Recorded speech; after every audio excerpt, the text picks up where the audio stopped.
agradecer, Senhor, por essa noite, por essa primeira parte, por esse momento. Senhor, eu quero te pedir pela vida dos dizimistas e ofertantes da tua casa. Abençoa todos eles com toda a sorte de bênçãos espirituais e materiais em nome de Jesus. Abençoa também aqueles que não puderam dizimar, Senhor, nem ofertar essa noite. Abençoa teu filho para que da próxima vez ele possa estar cumprindo, Senhor, com a obrigação. Senhor, também toma em suas mãos a vida do pastor Carlos. Abençoa a vida do teu filho, Senhor. Espírito Santo de Deus, toma ele em suas mãos. Guarda a vida dele, guarda a vida da família dele. Traz a ele a palavra revelada, a ciência e o conhecimento nessa noite, para nós sermos alimentados pela palavra que o Senhor vai dar a ele. Em nome de Jesus. Amém. Glória a Deus. Quero cumprimentar a igreja com a graça e a paz do nosso Senhor Jesus Cristo. Quero, já de antemão, agradecer pela presença de todos, presbíteros, pastor, pelo pastor Joselito ter confiado a palavra a mim nesta noite. E eu tenho certeza que Deus vai me usar sim. Quero agradecer também a vocês que estão aqui para junto a gente cultuar o nome do Senhor. Porque nós não viemos aqui expor vernáculos. Nós viemos aqui para adorar ao Senhor Jesus. Amém? Vamos abrir as nossas Bíblias no livro do Gênesis, no capítulo de número 1, a partir do verso 1. Não é difícil de encontrar, né? É o primeiro livro da Bíblia. Quem encontrou, diga amém. Glória a Deus. A palavra do bom mestre diz assim: no princípio, Deus criou os céus e a terra. A terra, entretanto, era sem forma e vazia. A escuridão cobria o mar, que envolvia toda a terra, e o Espírito de Deus se movia sobre a face das águas. E disse Deus: haja luz, e houve luz. Viu Deus que a luz era boa, separou a luz das trevas.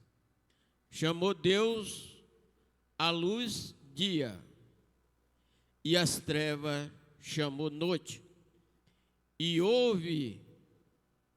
então a tarde e amanhã o primeiro dia. Podeis assentar, dando glória a Deus, em nome de Jesus.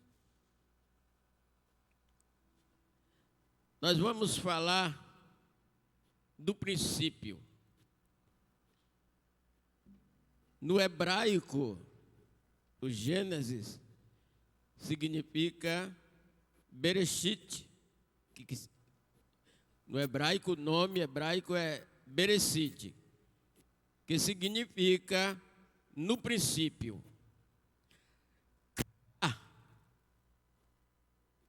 É o verbo bará, que quer dizer criar do nada. E Elohim é o nome verdadeiro de Deus, Criador. Então, quando o versículo 1 diz: no princípio criou Deus os céus e a terra, nós vamos observar que primeiro Deus criou os céus, para depois criar a terra. Ele começa a trabalhar de cima. E olha que a palavra céus está no plural, porque existe 3 céus. O céu atmosférico, aonde voam os pássaros, e o avião que leva você para onde você quiser. Esse é o primeiro céu atmosférico. O segundo céu é o céu dos astros, aonde está a lua, o sol, as estrelas. E lá, nesse segundo céu, só quem leva você lá é a NASA, segundo os cientistas. E o terceiro céu? Quem é que leva você lá no terceiro céu? Só Jesus leva você para os céus, aonde está o trono de Deus. Então é muito importante que a gente observe como é que Deus criou os céus e a terra, e a lição que Ele quis que nós aprendêssemos dele, porque aqui Ele ensinou muito bem. Depois Ele cria a terra, e depois que Ele criou a terra, Ele ensinou como a terra devia se comportar. Ele criou, Ele tinha poder sobre a terra, e Ele falou para a terra que ela produzisse a relva, a selva, depois produzisse seres vivos, que são os animais domésticos, os animais selvagens. E por último, Ele fez uma reunião ligeiramente. Ali Deus Pai, Deus Filho, Deus Espírito Santo, e disse: façamos o homem a nossa imagem, conforme a nossa semelhança. E aí ele vai dizer que Deus criou o homem à sua imagem, Deus o criou, e criou também o homem, macho e fêmea. É aqui que nós começamos a entender o que é que Deus tem para nós, o que é que Deus quer que a gente faça, porque ali foi o plano. Ele fez uma reunião, Ele já tinha criado os céus, Ele já tinha ordenado a terra. Ele deu uma ordem à terra e a terra obedeceu. E ela respondeu a Deus, criando a relva, a selva, os animais, os seres vivos. Depois Deus deu uma ordem também para a água. Para a água criar os peixes. E nesse interim de criação do peixe, também foram criados as aves que voam pelos ares. Então nós vamos ver aqui que depois que Deus cria tudo isso, Ele observa que havia uma escuridão cobrindo a face das águas. E o Espírito de Deus se movia sobre as águas. Não tem nada que o Espírito de Deus não venha ver. Mas Deus, aqui, Ele usa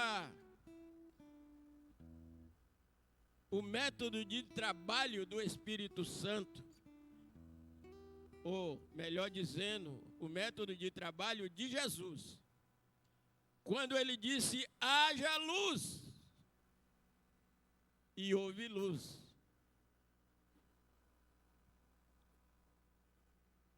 Veja que só lá no verso 14 é que Deus vai criar o sol e a lua. Aqui Ele está criando uma luz, porque além de Deus, Pai, pronunciar a palavra, porque a Bíblia vai ensinar lá na frente que a palavra de Deus é Jesus. Assim como João enfatizou lá no evangelho dele, no capítulo 1, verso 1, João disse, no princípio era o Verbo era Deus, e o Verbo estava com Deus, e o Verbo era Deus. Tudo o que se fez foi feito por Ele, e nada do que se fez sem Ele não podia ser feito. Então aqui nós vamos ver que Deus aqui está dando uma lição para mim, para o Senhor e para a senhora, dizendo, façamos o homem a nossa imagem, a nossa semelhança. Depois Ele deu uma ordem à terra, a terra produziu, e agora chegou a hora de Ele criar o homem. No capítulo 2, no verso 7, Ele vai agora colocar a mão no barro para fazer o homem. As outras coisas Ele ordenou e aconteceu. Ele chamou a existência daquilo que não existia. Eu não sei o que é que está faltando na sua vida. Eu não sei também dos questionamentos em que você tem feito, dizendo muitas vezes até, se eu sou filho de Deus, todas as vezes que eu vou na igreja, as pessoas, os irmãos falam, Jesus te ama, Jesus tem um plano para você, e nada acontece na minha vida. Eu quero chamar a atenção do Senhor e da senhora.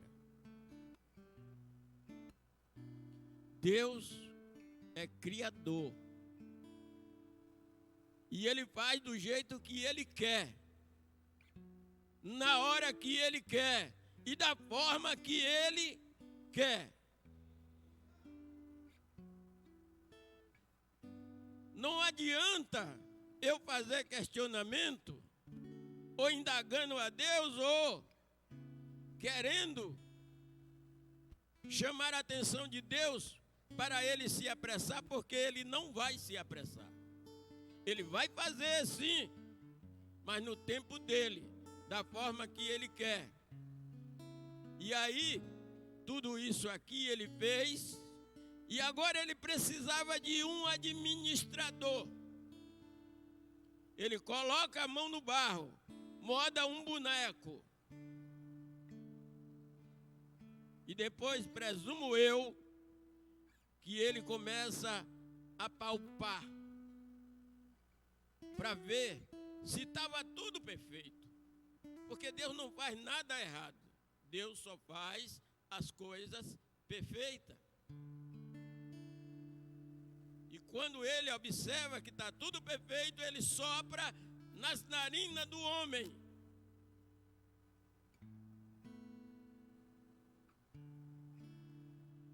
E E a Bíblia diz que agora aquele boneco se torna alma vivente. Eu quero que vocês entendam nesta noite é que a nossa alma e o nosso espírito, eles são imortais, mas o nosso corpo, ele é mortal. Que a Bíblia diz que quando chegar ao final da vida do ser humano, o corpo volta para a terra, de onde foi tirado.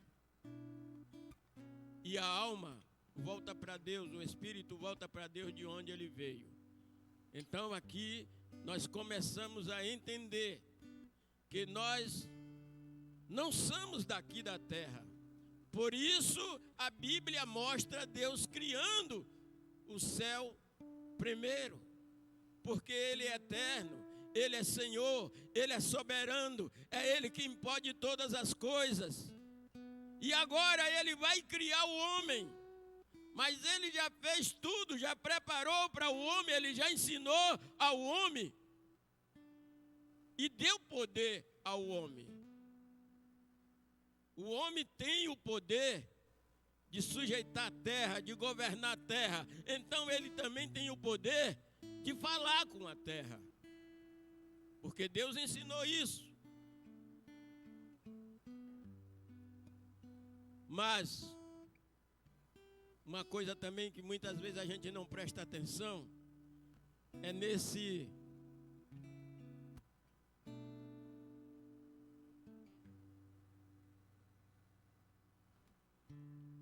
glória a Deus. Aleluias.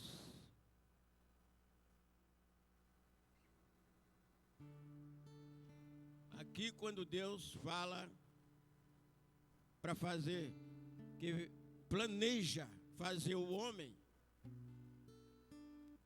a imagem e a semelhança dele, que ele diz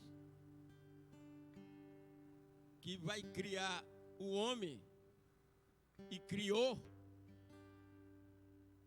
formou, agora ele vai dizer que criou macho e fêmea. É aí que está um ponto que muitas pessoas não entendem. Que Deus não criou o homem só macho.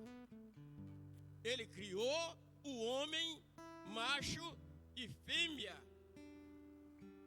Não no sentido pejorativo. No sentido de criação, de santificação e de verdade. Porque depois, quando ele chama Adão para dar a todos os animais, ele observa que Adão, todos os animais que passam para ele dar o nome, tem uma fêmea junto com ele, um macho e uma fêmea. E Adão ainda não tinha uma fêmea.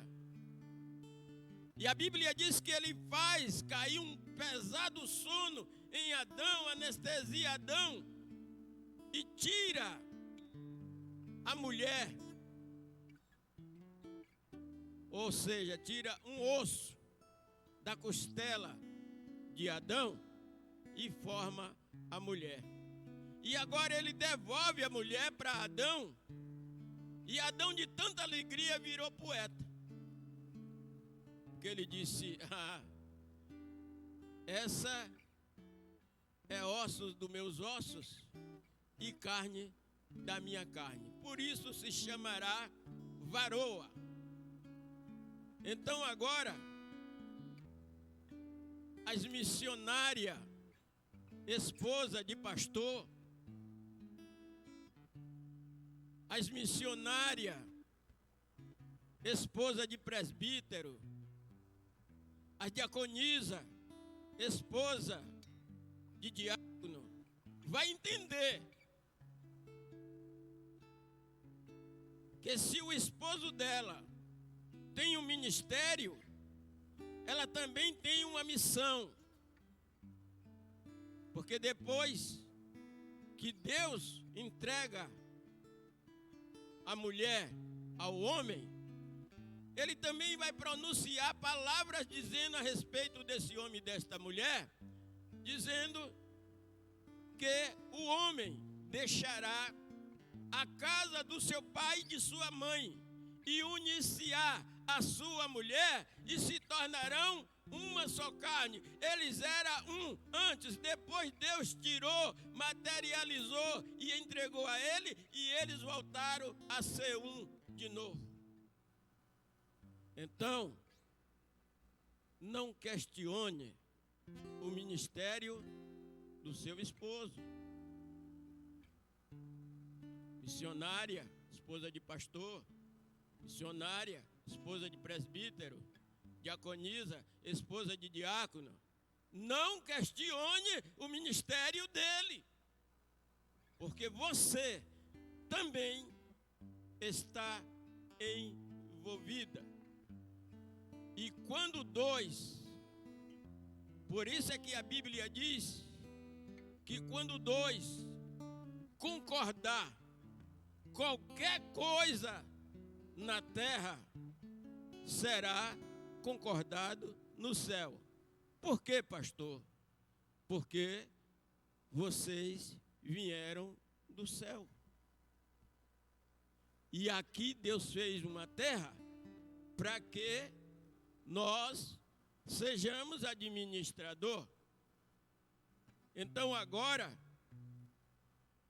você vê o homem lavrar a terra, cuidar da terra, zelar da terra. E era para que as pessoas fizessem isso com dignidade, para que não viesse ferir a terra.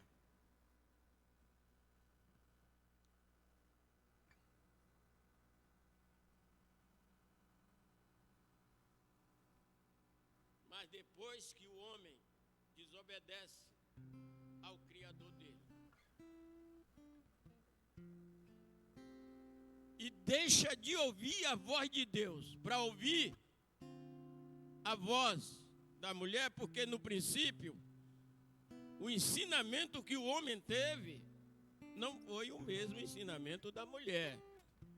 O homem teve um ensinamento primeiro, depois a mulher teve um ensinamento.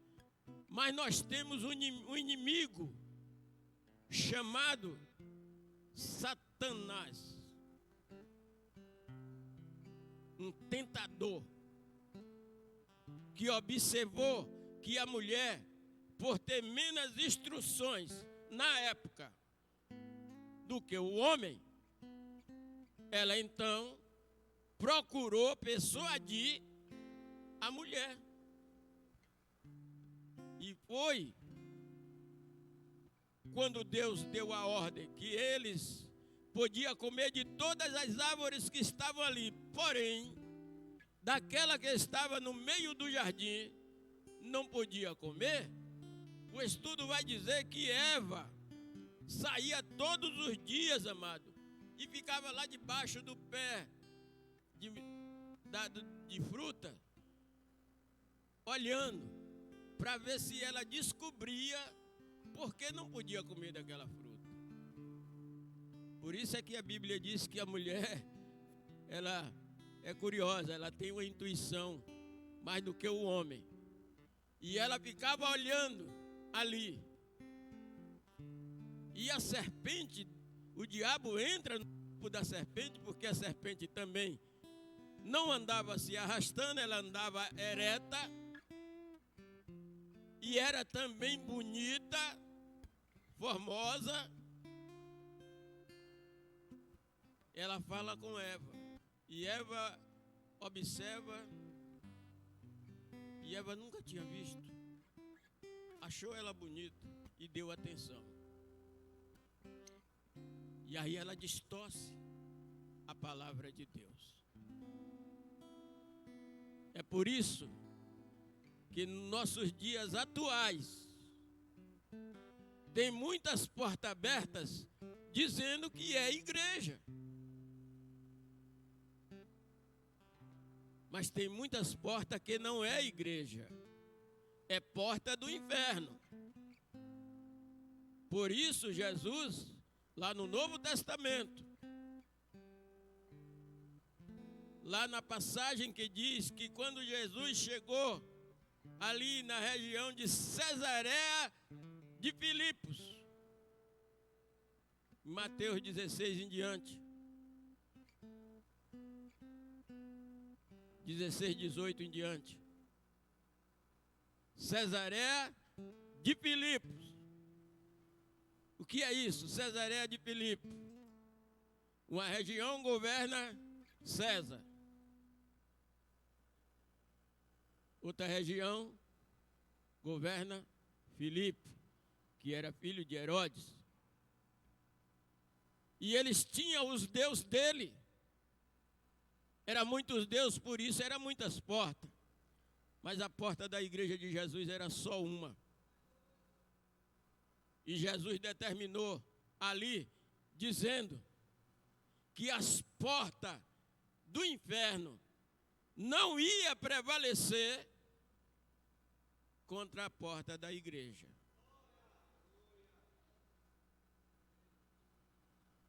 E muitas portas foram se fechando. Ainda hoje está se fechando porta maligna, porta do inferno. E quanto mais eles querem atrapalhar a porta da igreja, mas Jesus prevalece. Jesus continua, porque Jesus é Deus. Jesus não é perdedor. Jesus não tem nenhuma derrota escrita nos relatórios dele. Ele nunca perdeu uma batalha. Também nunca usou uma arma letal para enfrentar ninguém. A palavra de Jesus, esta é a arma de Jesus. Nós aprendemos aqui no seminário de batalha espiritual a respeito da palavra. Quando Satanás diz: tu não é filho de Deus porque não transforma estas palavras em pão. Porque não transforma estas pedras em pão, melhor dizendo. E Jesus disse: está escrito, nem só de pão viverá o homem, mas de toda palavra que sai da boca de Deus. Aqui nós vamos ver, no princípio, Deus deu lição. Criou a terra, criou a relva, criou a selva, criou os peixes, os grandes peixes, criou as aves, criou árvore que desse fruto e sementes para servir de alimento para o ser humano. Mas quando Satanás entrou na história, o homem esqueceu dos ensinamentos de Deus. O homem caiu, o homem pecou. E quando Deus fez uma reunião para sentenciar ali aqueles que pecaram, Deus vai dizer, a mulher chorando, presumo eu que Deus vai lá e coloca a mão no ventre da mulher e disse: não se incomode, não se preocupe não, porque de ti vai nascer um que vai esmagar a cabeça da serpente.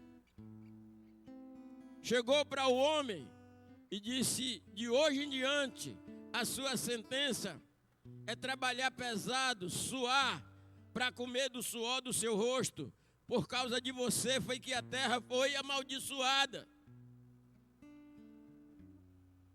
E o diabo está indo de fininho, ele disse, vem cá.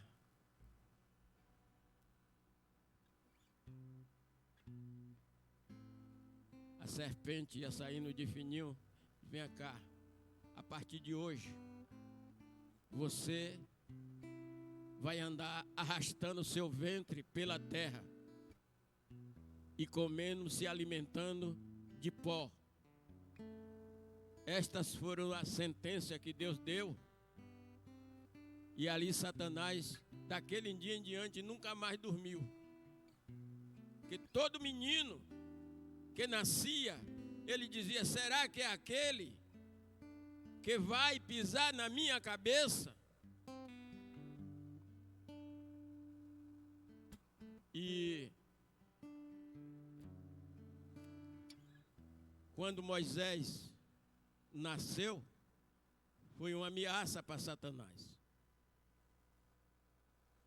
O rei Faraó mandou matar todos os meninos.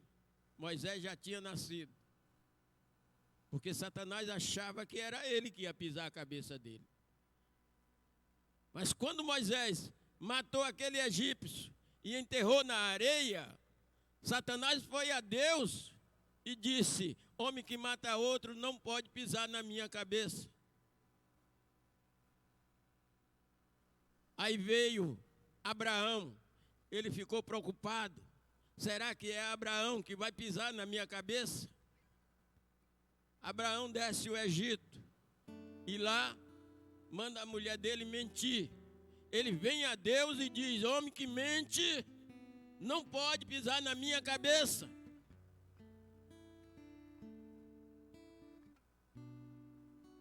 Aí vem Noé.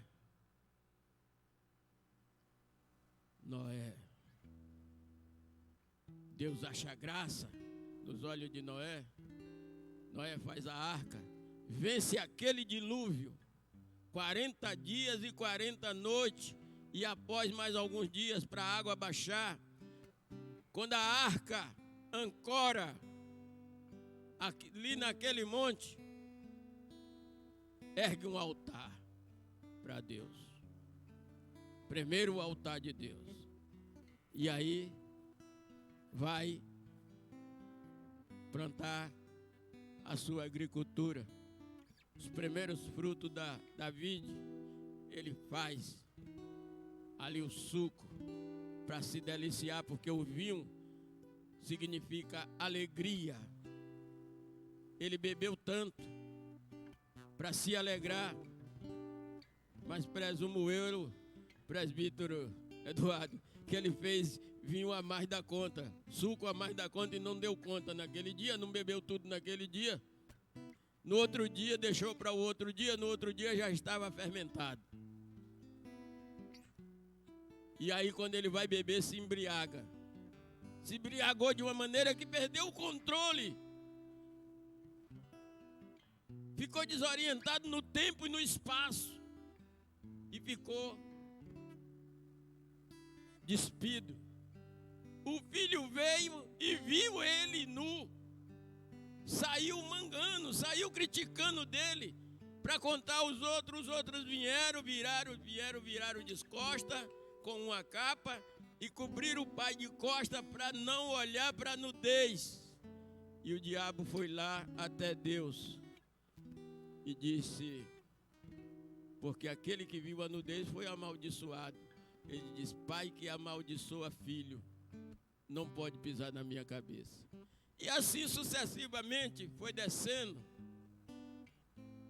por Sansão, foi descendo por Davi, amostrando os defeitos dos homens. E que naquela condição eles não podiam pisar na cabeça dele. Até que nasceu Jesus.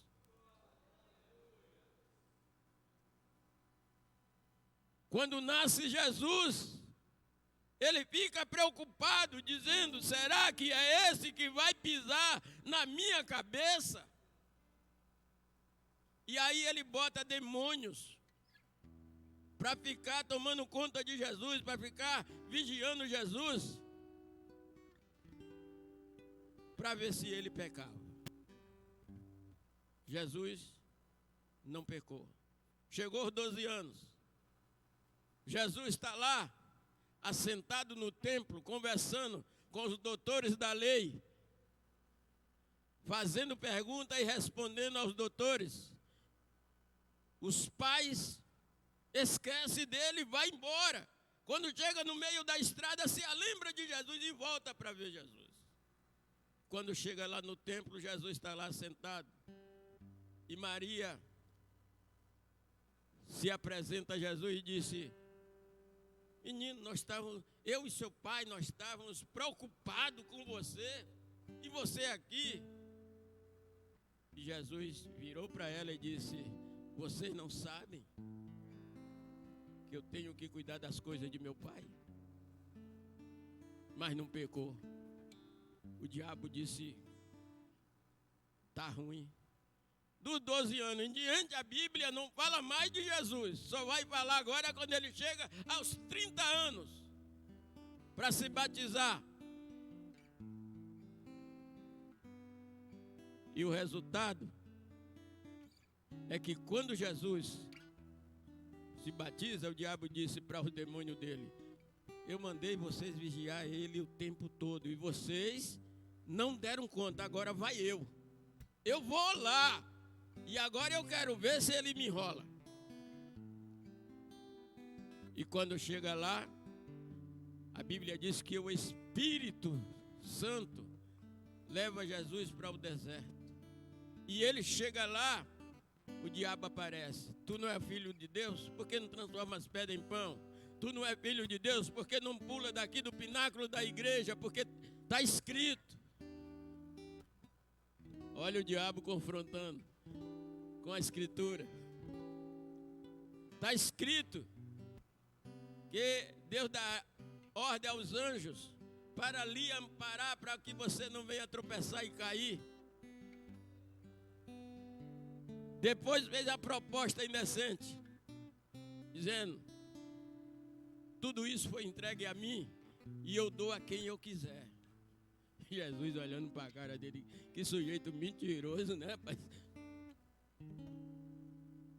E aí fez a proposta para Jesus: se você se prostrar e me adorar, eu darei tudo isso para você. E Jesus agora toma uma decisão e disse: vai-te, Satanás. Só a Deus adorarás e a Ele servirás. Então você vai ver que o inimigo, ele não abre mão de você e nem de mim.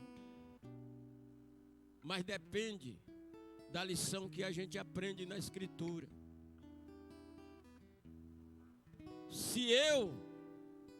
Se vários livros estão comprovando que eu sou filho de Deus, Romanos 8,16 vai dizer que o Espírito Santo testifica com o nosso espírito que nós somos filhos de Deus. E o 17 vai dizer: se nós somos filhos, somos logo herdeiro, herdeiro de Deus, co-herdeiro de Cristo. Essa palavra co-herdeiro diz que nós temos os mesmos direitos que Cristo tem. E ainda tem momentos que a gente entristece. Tem momentos que a gente perde o ânimo. E nessa hora de perder o ânimo, não sei se... Não foi aqui não. Foi em um vídeo que eu estava vendo. Que toda essa aflição, toda essa tentação vem para o homem. Mas nesta hora que ele se sentir triste, que ele se sentir ameaçado, ele precisa dobrar o joelho dele para clamar ao Senhor.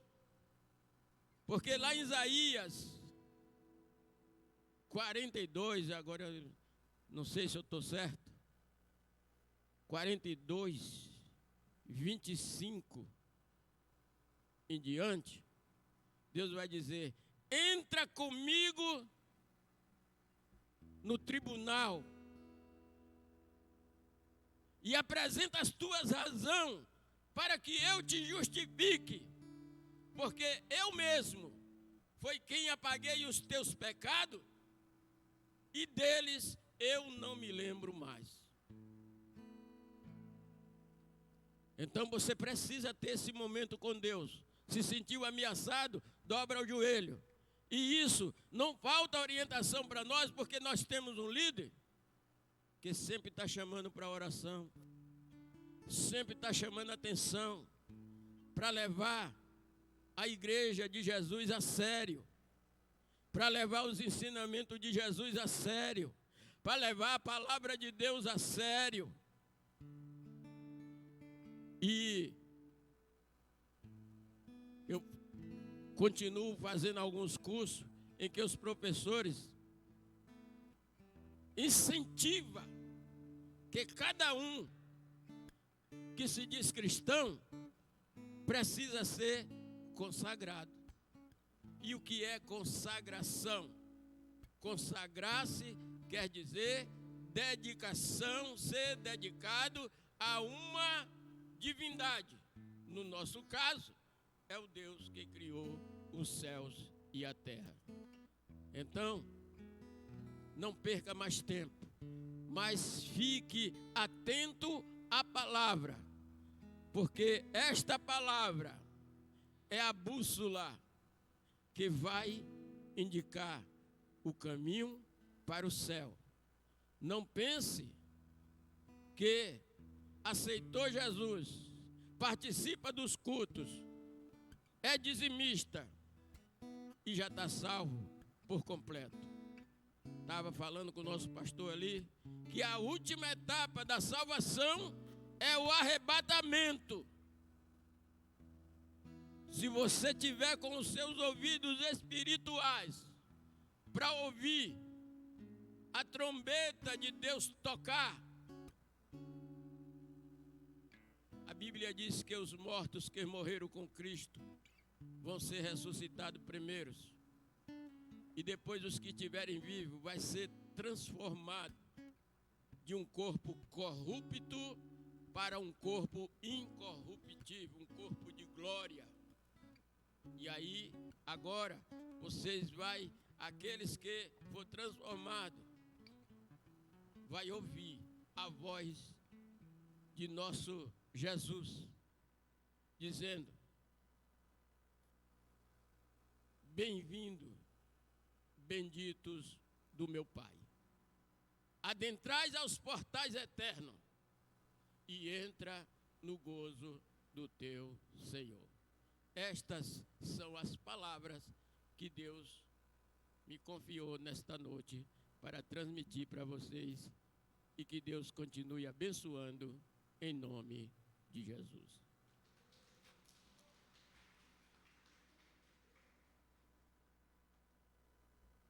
Glória a Deus.